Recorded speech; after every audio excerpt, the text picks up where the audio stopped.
All right, let's get over to our State House this Friday evening. That's where college athletics, income taxes, and a pay raise are the talks for lawmakers. All of that was up for debate this week as lawmakers approach the end of this year's session in May. News 19's Josie Frost joining us right now with a recap of what you might have missed earlier in the week. Lawmakers have just over a month before the end of this year's legislative session. Any bills that they want to pass will have to make it through both chambers before that deadline.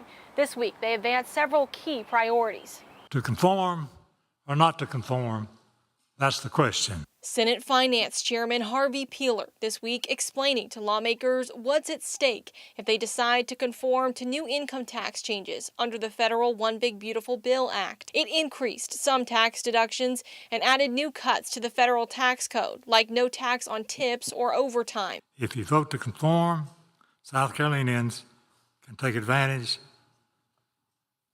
of these deductions when they file their returns, and it keeps $288 million in their pockets, not in government's pockets. South Carolina had to choose whether to adopt those changes so they would be reflected on state income taxes. But Senate Majority Leader Shane Massey argued that if we conform to federal changes now, South Carolinians might see a tax hike next year if those deductions aren't extended. When we use federal taxable income as the starting point, we are dependent upon the good decisions that Congress makes and what is much more frequently the case, the bad decisions. The House advanced a bill to adopt those federal cuts, but the Senate rejected it. A separate bill that was just signed into law would cut state income taxes starting next year. Massey says that's a more reliable option for tax relief. Yes, making this change will allow us to set our own tax policy and not be dependent upon congressional action or inaction. Meanwhile, a bill that would allow colleges and universities to keep their deals with college athletes a secret is on its way to becoming law. The House and Senate previously passed the bill, which would exempt public institutions like USC and Clemson from freedom of information laws when it comes to deals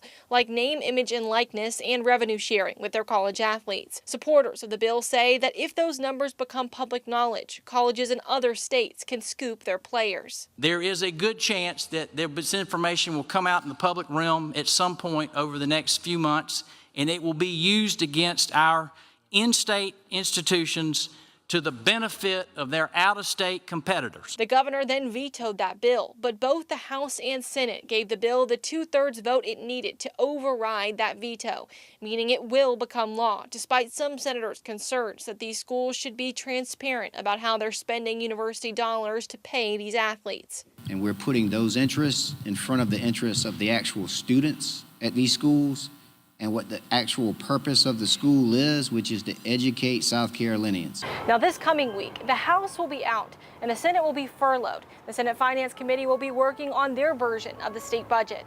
Reporting at the State House, Josie Frost, News 19, WLTX. All right, Josie, thank you so much. The Senate committee this week also advanced a proposal to nearly double lawmakers' salary. Last year, lawmakers tried to raise their pay in the state budget, but it was struck down by the state Supreme Court.